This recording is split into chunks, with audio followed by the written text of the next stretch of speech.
नमस्कार cooking test channel को आपण मन को बहुत बहुत स्वागत। आज मु चिंगुड़ी आलू पुर दिया पोई पत्र काकरा बनैबी। चलतु एबे आरंभ करवा। सेति पई एठी मु चिंगुड़ी को बाछि देइछि, भल भाबरे धोइके हळदी लूण गोळै देइछि। चिंगुड़ी पई मु एठी अदा रसुण पियाज को पेस्ट कर देइछि। पुर दवा पई आलू को मु एठी सिजेई रखिछि, ताकू एबे चकोड़ी दवा।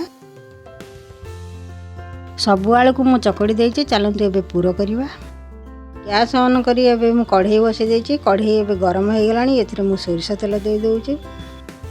तेल एबे गरम हो गलानी, सेथिरे मु सब चुंगड़ी पकेकी भाजी दोउछि।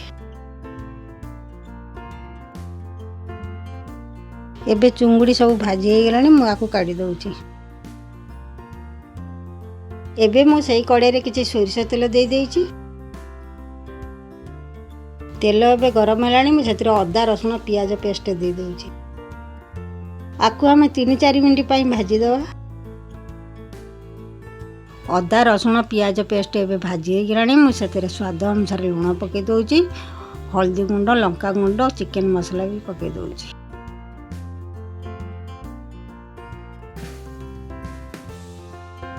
मसला एबे कसी हो गलानी। चकड़ी थिबा आलू को पके दे कसी दोउछि। आलू एठी कसी हो गलानी, मु भजा चुंगड़ी पके 5 मिनट कसी दोउछि।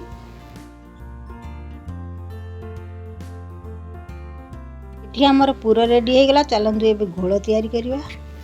एठी मु गोटे पात्र रे अल्प किछि पानी नेइछि, सेथिरे 3 चमच बेसन दे दोउछि। कॉर्नफ्लोर मु गोटे चमच दे दोउछि। गोटे चमच अदा रसुण पियाज पेस्ट दे दोउछि। स्वाद अनुसार लूण, हल्दी गुंड, लंका गुंड पकेकी भल भाबरे गोळै दोउछि।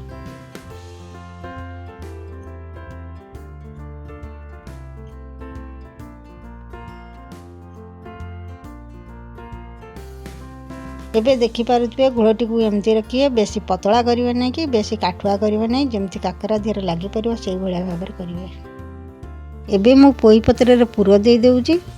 एमती गोटे साइड रे पुर रखी कि पत्र को बंद कर देबे।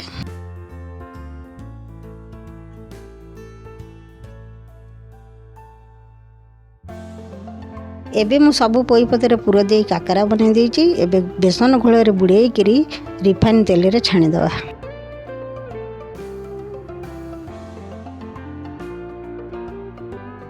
काकरा एबे हो गलानी, मु ताकू काढ़ी दोउछि।